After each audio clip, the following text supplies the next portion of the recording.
Assalamualaikum warahmatullahi wabarakatuh. Apa kabar teman-teman semua? Semoga teman-teman semua dalam keadaan sehat. Perkenalkan, nama saya Atifa Mardadila dengan NIM 22002080. Berasal dari Prodi Administrasi Pendidikan Fakultas Ilmu Pendidikan Universitas Negeri Padang. Baiklah, pada kesempatan kali ini saya akan mempresentasikan materi dari mata kuliah Kepemimpinan Pendidikan dengan dosen pengampu Bapak Dr. Hanif Al-Qadri, yaitu membahas mengenai faktor yang mempengaruhi kepemimpinan. Seseorang ketika menjadi pemimpin tidak lepas dari faktor yang mempengaruhi kepemimpinannya. Bisa kita lihat berdasarkan formula yang dikembangkan oleh Harsen and Blacker mengenai gaya kepemimpinan. Pada dasarnya merupakan perwujudan dari 3 unsur. Komponen pertama yaitu si pemimpin itu sendiri. Artinya, si personal secara pribadi muncul dalam dirinya atau memang bawaan dari diri secara pribadi. Kedua adalah bawahan atau orang-orang yang dipimpinnya. Ketiga, persoalan situasi di mana proses kepemimpinan itu dilaksanakan atau diwujudkan. Semua unsur ini saling berkolaborasi satu sama lain. Jadi secara personal, pemimpin tidak bisa berdiri sendiri dalam kepemimpinannya.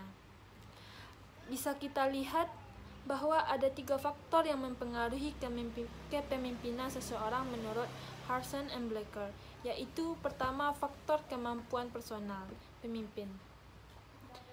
Orang yang mampu mempengaruhi orang lain atau sekelompok orang atau mereka yang ada di lingkungan yang ketika bekerja atau kelompok-kelompok tertentu yang memang ditunjuknya ketika bekerja atau dipengaruhi beberapa untuk melakukan kerjasama secara maksimal yang telah ditetapkan sesuai dengan harapan, sesuai dengan keinginan yang tujuan utamanya adalah pencapaian dan tujuan lembaga organisasi.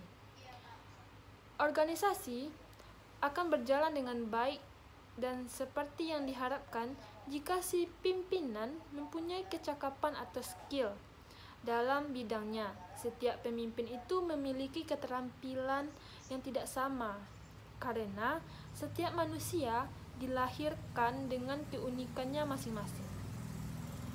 Maka muncul pula keterampilan-keterampilan yang tidak sama ketika pemimpin, misalnya dalam keterampilan teknis, keterampilan manusiawi, dan keterampilan konseptual. Meskipun secara teori ada kemiripan atau kesamaan, tetapi secara teknis si pemimpin melakukan dengan kepemimpinan yang berbeda. Jadi dapat disimpulkan bahwa faktor kemampuan personal ini adalah kombinasi antara potensi sejak pemimpin dilahirkan ke dunia sebagai manusia dan faktor pendidikan yang didapatkan. Jika seorang lahir dengan kemampuan dasar kepemimpinan, ia akan lebih hebat jika mendapatkan perlakuan yang edukatif dari lingkungan. Jika tidak, ia akan menjadi pemimpin yang biasa atau standar. Sebaliknya, jika manusia lahir tidak dengan potensi kepemimpinan namun mendapatkan perilaku edukatif dari lingkungan, akan menjadi pemimpin dengan kemampuan yang standar pula. Dengan demikian, antara potensi bawaan dan perilaku edukatif lingkungan adalah 2 hal tidak terpisahkan yang sangat menentukan hebatnya seorang pemimpin. Yang kedua yaitu faktor jabatan.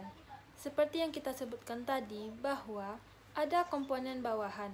Bawahan adalah orang atau sekelompok orang yang merupakan anggota dari suatu perkumpulan, setiap lembaga atau organisasi yang diberikan tugas atau perintah, kemudian disepakati secara bersama untuk dilakukan atau dilaksanakan demi pencapaian apa yang disebut sebagai tujuan organisasi. Dalam suatu organisasi, bawahan biasanya mempunyai peranan yang amat sangat strategis. Jadi tidak boleh dipandang sebelah mata. Besar dan tumbuhnya sebuah lembaga tidak bisa dikatakan tergantung pimpinannya, tapi sangat besar dipengaruhi oleh seperti apa bawahannya. Bawahan juga mempunyai peran yang strategis, karena suksesnya tidak seseorang pemimpin juga sangat tergantung kepada para pengikutnya. Oleh sebab itu, seorang pemimpin dituntut untuk memilih atau menyeleksi bawahan secermat mungkin agar mencapai tujuan organisasi. Bisa kita ambil kesimpulan, faktor jabatan ini adalah struktur kekuasaan yang pemimpin duduki. Jabatan tidak dapat dihindari terlebih dalam kehidupan modern saat ini. Semuanya seakan terstrukturifikasi, dua orang mempunyai kemampuan kepemimpinan yang sama, tetapi satu mempunyai jabatan, yang lain tidak, maka akan kalah pengaruhnya. Sama-sama mempunyai jabatan, tetapi tingkatnya tidak sama, maka akan mempunyai pengaruh yang berbeda. Yang ketiga yaitu faktor situasi dan kondisi.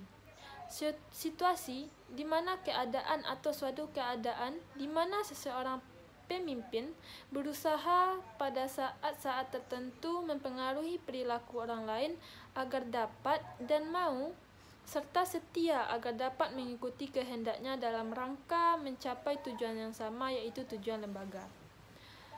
Situasi ini adalah kondisi yang melingkupi perilaku kepemimpinan.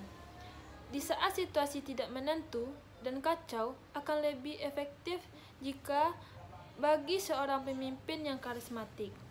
Jika kebutuhan organisasi adalah sulit untuk maju karena anggota organisasi tidak berkepribadian progresif, maka perlu pemimpin transformasional. Begitulah situasi berbicara. Ia juga memilih dan melihat kemampuan para pemimpin, apakah ia hadir di saat yang tepat atau tidak. Dari tiga penjelasan faktor yang memberikan pengaruh kepada kepemimpinan seorang di atas, ada beberapa pendapat ahli yang lain terkait dengan faktor yang mempengaruhi kepemimpinan ini, yaitu menurut Thomas J. Leslie, Theodore Kuwasdi, dan James W. Haney. Kepemimpinan itu dipengaruhi oleh tiga lingkaran variabel. Variabel pertama, mereka sepakat dengan pendapat Harrison and Blacker, yaitu variabel individu yang lari kepada personal pemimpin. Yang kedua, organisasinya, dan ketiga, persoalan sosial. Artinya, seseorang ketika memimpin sangat dipengaruhi bagaimana dia tampilannya secara personal atau pribadi, wawasannya, skillnya, kepribadiannya, nilai-nilai dan budaya yang dianut.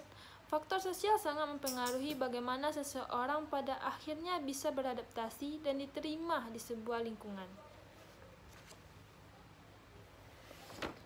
Jadi, menurut tiga ahli tadi mengatakan hampir semua atau kesemuaannya kita bahas bahwa yang namanya faktor-faktor tersebut dibagi menjadi dua. Yang pertama, faktor internal, dan kedua adalah faktor eksternal. Faktor internal artinya sebagai personalia pemimpin memiliki karakter unik, tidak sama satu sama yang lain. Yang membedakannya dengan pemimpin-pemimpin yang lain, keunikan ini tentu saja akan berpengaruh pada cara dia memandang, cara dia memutuskan, cara ia memimpin atau mengelola organisasi. Ada memang karakter-karakter bawaan yang pada akhirnya menjadi ciri pemimpin sebagai individu pada kompetensi yang terbentuk melalui proses pematangan atau penghangatan. Kedua, faktor eksternal berkaitan dengan faktor bawahan dan faktor situasi dan juga faktor sosial. Baiklah, begitulah faktor-faktor yang mempengaruhi kepemimpinan. Sekian pembahasan pada kali ini. Saya Atifah Mardatitila.